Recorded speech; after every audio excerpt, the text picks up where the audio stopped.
नमस्कार साथियों, मेरे YouTube चैनल में आप सभी का एक बार फिर से स्वागत है। साथियों, कल की वीडियो में मैंने आपको बताया था संख्याओं के बारे में। कल हमारा पहला पार्ट था संख्या पद्धति यानी कि नंबर सिस्टम का, जिसमें मैंने आपको सबसे पहले प्राकृतिक संख्याओं के बारे में बताया, उसके बाद पूर्ण संख्याओं के बारे में बताया, पूर्णांक के बारे में बताया और सम और विषम संख्याओं के बारे में मैंने पिछली वीडियो में आपको बताया। उम्मीद है आप सभी लोगों ने वो वीडियो देख ली होगी और उसको समझ लिया होगा। अब सम और विषम संख्याओं से आगे हम पार्ट 2 में लेंगे। आज की इस वीडियो में हम भाज्य संख्याओं के बारे में जानेंगे। आखिर भाज्य संख्याएं होती क्या हैं, अभाज्य संख्याओं के बारे में जानेंगे, सहभाज्य संख्याओं के बारे में जानेंगे और इसके साथ परिमेय अपरिमेय संख्याओं के बारे में भी हम इसी वीडियो में जानेंगे। और मैं कोशिश करूंगा वास्तविक संख्याओं को भी इस वीडियो में ही मैं कवर कर दूं। साथियों, अगर आपको ये वीडियो पसंद आती है तो इस वीडियो को लाइक कीजिए, शेयर कीजिए और वीडियो पे कमेंट्स कीजिए। और अगर आप मेरे चैनल पे नए हैं, पहली बार मेरे चैनल को देख रहे हैं, तो मेरे चैनल को सब्सक्राइब कर लीजिए और बेल के आइकन को प्रेस कर दीजिए, जिससे कि आपको नेक्स्ट वीडियो का नोटिफिकेशन मिल सके। तो साथियों, सबसे पहले बात करते हैं भाज्य संख्याओं की। भाज्य संख्याएं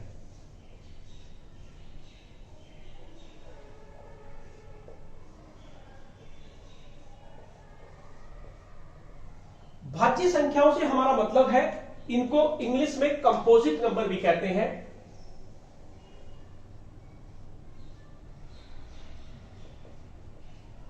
कंपोजिट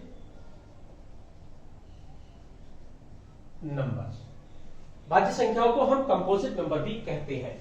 मैंने आपको सम संख्याओं के बारे में बताया था। सम संख्याओं से हमारा मतलब है जो संख्याएं 2 से विभाजित हो जाए वे हमारी सम संख्याएं होंगी। ये बात क्लियर है? यानी 2 से जितनी भी विभाजित होंगी, 2, 4, 6, 8, 10, ये 2 से विभाजित है, इन्हें हम सम संख्याएं कहते हैं। बात करें भाज्य संख्याओं की, तो भाज्य संख्याएं उन संख्याओं को कहेंगे जो अपने आप से डिवाइड हो जाए, 1 से डिवाइड हो जाए और इसके साथ साथ उनके किसी तीसरी संख्या से भी डिवाइड हो जाए, तो ऐसी संख्याओं को हम भाज्य संख्याएं कहेंगे। यानी कि जो संख्याएं, यानी कि कंपोजिट नंबर, जो संख्याएं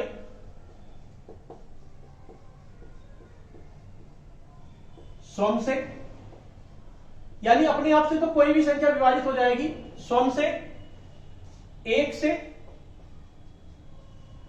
वह किसी अन्य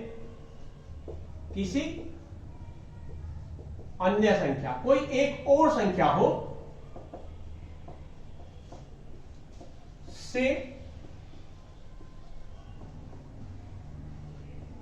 विभाजित हो जाए, तो ऐसी संख्याओं को हम भाज्य संख्या यानी कि कंपोजिट नंबर के कैटेगरी में रखेंगे कि जो संख्याएं खुद से डिवाइड हो जाएं। मान लीजिए हमारे पास एक संख्या है 4। ये देखिए, ये हमारे पास एक 4 संख्या है। 4 को हम 4 से डिवाइड कर सकते हैं, स्वयं से डिवाइड हो गई। 4 को हम 1 से डिवाइड कर सकते हैं, 1 से भी डिवाइड हो गई। और 4 को हम 2 से भी डिवाइड कर सकते हैं, 2 से भी डिवाइड हो जाएगी, यानी 2 से भाग हो जाएगा 4 को, 4 से भी भाग हो जाएगा, 1 से भाग हो जाएगा। इसलिए 4 क्या हो गई? आपकी भाज्य संख्या। 4 हमारी भाज्य संख्या होगी। सबसे पहली संख्या जो 4 होगी वो हमारी पहली भाज्य संख्या यही होगी। इसके साथ साथ 4 हो गई। इसी तरह 6 है, 6 संख्या है, 6 को 6 से डिवाइड कर सकते हैं, 6 को 1 से डिवाइड कर सकते हैं, 6 को 2 से डिवाइड कर सकते हैं और 6 को 3 से भी डिवाइड कर सकते हैं। मैंने भाज्य संख्या की डेफिनेशन आपको बताई कि अपने आप से भी डिवाइड हो जाए, 1 से भी डिवाइड हो जाए और कम से कम एक और, ज्यादा से हो जाती है कोई दिक्कत नहीं है, जैसे 6 आपकी 2 से भी डिवाइड हो रही है, 6 आपकी 3 से भी डिवाइड हो रही है, तो कम से कम एक और संख्या से डिवाइड हो जाए, तो ऐसी संख्या को हम भाज्य संख्या कहेंगे। अब तक मैंने आपको दोनों संख्या बताई, दोनों संख्या आपकी सम संख्या भी है। अब एक एग्जांपल और लेते हैं, 9 है हमारी। वैसे तो ये विषम संख्या है, यानी ओड नंबर है, लेकिन ये भाज्य संख्या है। क्यों भाज्य संख्या है? 9 को 9 से डिवाइड कर दो, 9 को 1 से डिवाइड कर दो, और 9 को 3 से डिवाइड कर दो, 3 से भी डिवाइड हो जाएगी। तो ऐसी संख्याएं जो सम से डिवाइड हो जाए, 1 से डिवाइड हो जाए, या किसी कम से कम एक संख्या से और डिवाइड हो जाए, तो ऐसी संख्याओं को हम भाज्य संख्या कहेंगे। अब आपसे एक प्रश्न आ सकता है, सबसे छोटी भाज्य संख्या कौन सी है? तो सबसे छोटी जो भाज्य संख्या होगी वो हमारी 4 होगी, ये आपको याद रखना है। भाज्य संख्या यानी कि कंपोजिट नंबर। तो ये हमारी डेफिनेशन हुई भाज्य संख्या की। जब तक हमें संख्याओं क्लियर नहीं होगी, संख्याएं कितने तरह की होती हैं, किस संख्या को क्या कहते हैं, तब तक हमारे क्वेश्चन करने मुश्किल होंगे। संख्या पद्धति पर आपका 1 या 2 क्वेश्चन, चाहे आप यूपी टेट का एग्जाम दे रहे हैं, चाहे सी टेट का एग्जाम दे रहे हैं, चाहे सुपर टेट का दे रहे हैं, या एसएससी का दे रहे हैं, यूपी पुलिस का, दिल्ली पुलिस का, कोई भी एग्जाम दे रहे हैं, संख्या पद्धति से रिलेटेड प्रश्न जरूर आता है। और वो तभी होगा जब हमें संख्याओं का अच्छे से ज्ञान होगा। ये हुई हमारी भाज्य संख्या। अब इसके बाद बात करते हैं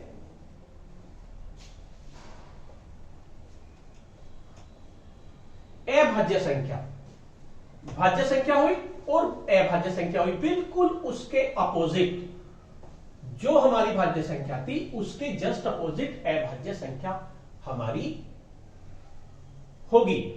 देखिए क्या होगी अभाज्य संख्या नंबर 2 पे।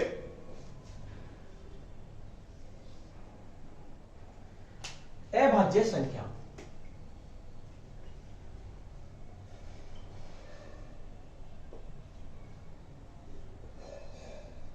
इसे इंग्लिश में हम बोलेंगे prime number, PRIME, prime number. भाज्य संख्या मैंने बताया अपने आप से डिवाइड हो जाए,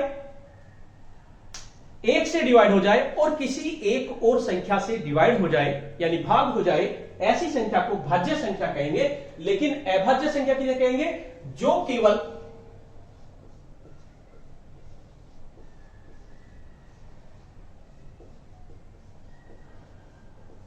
सम से व 1 से विभाजित हो, यानी ऐसी संख्या जो केवल 1 से और सम से ही विभाजित होती हो, इसके अलावा किसी अन्य संख्या से विभाजित ना होती हो, तो ऐसी संख्या को हम अभाज्य संख्या यानी कि प्राइम नंबर कहेंगे।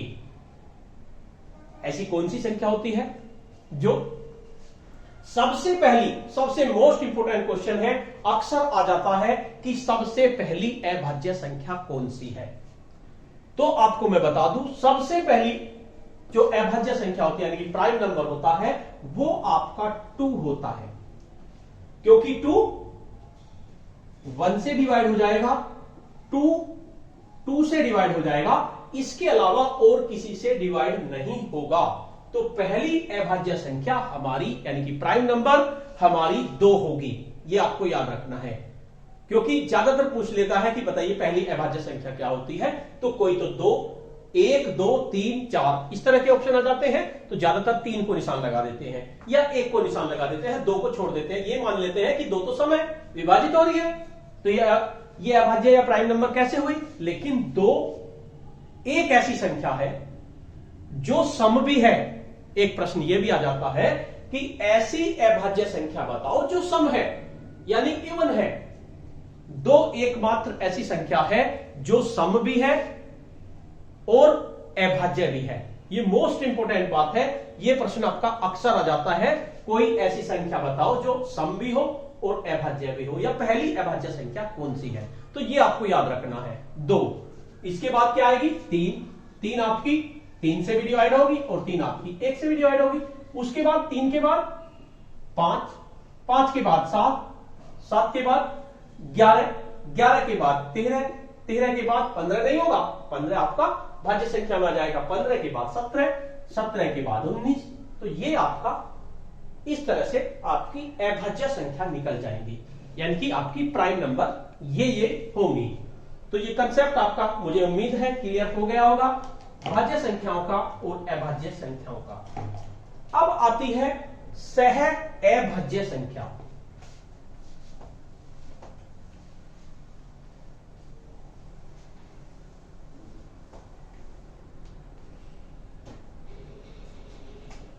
सह अभाज्य संख्या, सह अभाज्य संख्या। अब ये क्या है?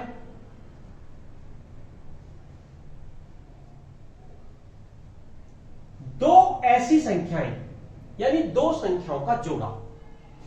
सबसे पहली बात, दो संख्याओं का जोड़ा, दो ऐसी संख्याओं का जोड़ा,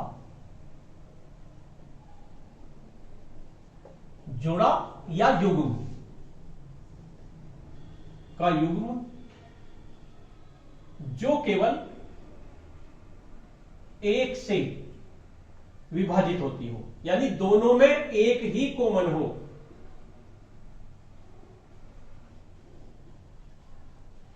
ऐसी संख्याओं को सह अभाज्य संख्या हम कहेंगे।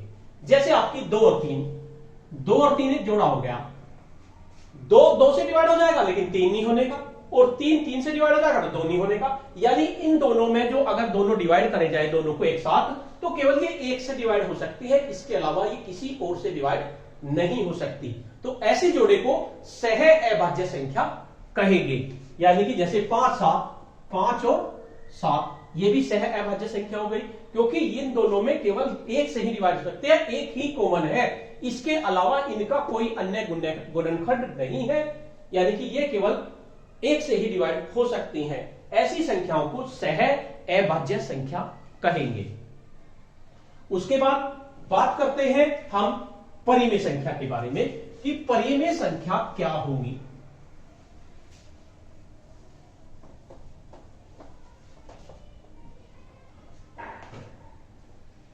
मोस्ट इंपोर्टेंट है परिमेय संख्या। परिमेय संख्या, इनको आप इंग्लिश में कहेंगे रेशनल नंबर। Rational number. अब ये रेशनल नंबर है क्या? आपने भिन्न सुना होगा। भिन्न में क्या होता है? एक अंश होता है, एक हर होता है। परिमेय संख्या भी भिन्न जैसी होती है, इसमें भी अंश और हर होता है, लेकिन भिन्न कभी भी आपकी नेगेटिव नहीं होती, लेकिन परिमेय संख्या आपकी नेगेटिव होती है। यानी ऐसी संख्या जो P/Q के रूप में लिखी जा सके। कोई भी संख्या जैसे 3/4, 4/5, नबी के 5/7, यानी कोई भी संख्या जो संख्या P/Q के रूप में, जो संख्या P/Q के रूप में लिखी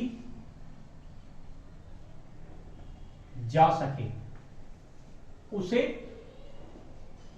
परिमेय संख्या कहेंगे। परिमेय संख्या कहते हैं जहां एक कंडीशन है, Q is not equal to 0। ये कंडीशन आपकी फुलफिल होनी चाहिए, यानी कि जो निचली वाली संख्या है वो आपकी 0 नहीं होनी चाहिए। ऊपर वाली हो जाए कोई दिक्कत नहीं, लेकिन निचले वाली आपकी संख्या 0 नहीं होनी चाहिए। ऐसी संख्या को परिमेय संख्या कहेंगे। जो संख्या P/Q के रूप में लिखी जा सके उन्हें परिमेय संख्या कहेंगे। जैसे पूर्णांक, जितने भी आपके पूर्णांक हैं क्या है? आपकी परिमेय संख्या है। कैसे? पूर्णांक आपके 3 तरह के होते हैं, धन पूर्णांक, ऋण पूर्णांक और जीरो। मान लीजिए -3 की हम बात करें, ये परिमेय संख्या कैसे हुई? क्योंकि इसके में तो Q है नहीं। अगर किसी में Q नहीं है तो उसके नीचे 1 लगा दो, तो ये आपकी बन गई परिमेय संख्या। नफी 3/1 आपकी परिमेय संख्या हो गई। नफी के 25/1 लगा दो, परिमेय संख्या हो गई। जीरो के नीचे 1 लगा दो, परिमेय संख्या हो गई। इसके साथ साथ मान लीजिए कोई भी आप संख्या, प्राकृतिक संख्या लिख दो। मान लीजिए आपने लिख दी 5/1, आपकी क्या हो गई? परिमेय संख्या। 2/7 ये भी आपकी क्या हो गई? परिमेय संख्या। नफी के 2/7 ये आपकी क्या हो गई? परिमेय संख्या। क्योंकि ये जितनी भी संख्याएं हैं इन्हें हमने P/Q के रूप में लिख दिया। अगर किसी के नीचे कुछ नहीं है तो उसके नीचे हम 1 लगाएंगे तो आपकी परिमेय संख्या है। मान लीजिए आपको पूछ लिया जाए बताओ 25 परिमेय संख्या है या नहीं, बिल्कुल है क्योंकि वो 25/1 है। मान लीजिए आपसे पूछ लिया जाए नफी के 3 परिमेय संख्या है या नहीं, बिल्कुल परिमेय संख्या है क्योंकि उसके नीचे नफी का ऊपर नीचे 1 है तो नफी 3/1 हो जाएगी। यानी जितने भी आपके पूर्णांक है वे आपकी परिमेय संख्या होंगी। तो जो संख्या p/q के रूप में लिखी जाए उसको आप परिमेय संख्या कहेंगे। अब यहां पर एक सवाल हो जाता है मोस्ट इंपोर्टेंट, जो आपका अक्सर सवाल आपके एग्जाम में पूछा जाता है, बताइए पाई। पाई आपने सुना होगा, पाई ये आपकी परिमेय संख्या की डेफिनेशन हो गई। पाई को हम 22/7 लिखते हैं। जहां पर भी ये पाई होता है, पाई को जहां पर भी हम लिखते हैं तो इसकी वैल्यू हम 22/7 लिखते हैं। तो ये तो इस हिसाब से तो परिमेय संख्या हो गई। तो आपके सामने आ जाता है कि बताइए पाई परिमेय संख्या है या अपरिमेय संख्या है। तो पाई आपकी परिमेय संख्या नहीं है। क्यों नहीं है? क्योंकि पाई का मान ये एग्जैक्ट नहीं है 22/7। 22/7 नहीं है पाई का मान, इसका मान इससे ज्यादा होता है। तो इसी तरह से 3.14 भी लिख देते हैं, ये भी आपकी परिमेय संख्या है। लेकिन यो एग्जैक्ट मान पाई के दोनों नहीं होते, इसलिए पाई आपकी अपरिमेय संख्या है। ये आपको याद रखना है। यह सवाल अक्सर पूछा जाता है कि बताओ पाई क्या है? अपरिमेय संख्या। जितनी भी आपकी डेसिमल है, मान लीजिए आपको दे दिया 1.5, बताइए क्या है ये, परिमेय संख्या या अपरिमेय संख्या? ये आपकी परिमेय संख्या है क्योंकि डेसिमल को हम हटाएंगे, नीचे 10 कर देंगे, 5 या 15, 5 दूनी 10, क्या आ गया 3/2, परिमेय संख्या है। मान लीजिए 0.001 ये पूछ लिया आपके सामने, परिमेय संख्या है या नहीं, बिल्कुल परिमेय संख्या है। दशमलव हटाया, 3 0 लिख दी, 1/100, 1000 परिमेय संख्या है। तो परिमेय संख्या उसे कहेंगे जो p/q के रूप में लिखी जा सके। उसके बाद नेक्स्ट टॉपिक है हमारा अपरिमेय संख्या। बिल्कुल इसका अपोजिट अपरिमेय संख्या, इरेशनल नंबर। ओरेशनल नंबर था कि आपका इरेशनल नंबर हो गया। यानी जो संख्याएं p/q के रूप में ना लिखी जा सके, बिल्कुल उसका अपोजिट, उन्हें हम अपरिमेय संख्या कहेंगे। जो संख्याएं p/q के रूप में नहीं लिखी जा सके उन्हें अपरिमेय संख्या कहेंगे। बिल्कुल उसका अपोजिट है, उन्हें अपरिमेय संख्या कहेंगे जो p/q के रूप में आपकी ना लिखी जा सके। जैसे आपकी √3, अभी जो सोल्व करेंगे तो बहुत आगे बढ़ता चला जाएगा। तो ये हमारा क्या होगा? अपरिमेय संख्या। √2 ये क्या होगा? हमारा अपरिमेय संख्या। √4 ये क्या होगा हमारा? ये हमारा परिमेय संख्या होगा, क्योंकि √4 को आप हल करके इसका मान 2 आ सकता है। अब 2 के नीचे 1 लिखा तो क्या बन गया आपका?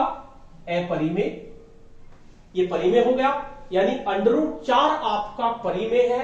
√2 और √3, √5 ये आपका अपरिमेय है।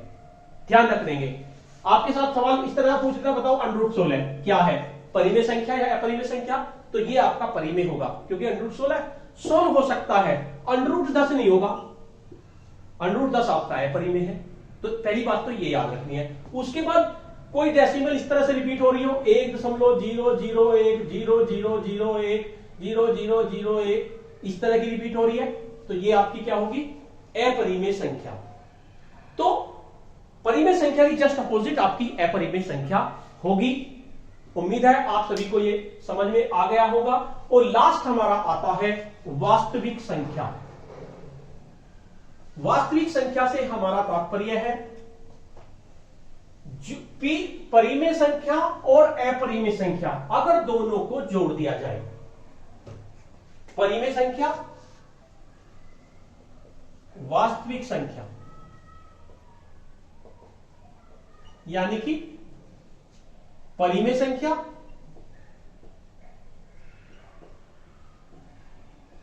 प्लस अपरिमेय संख्या।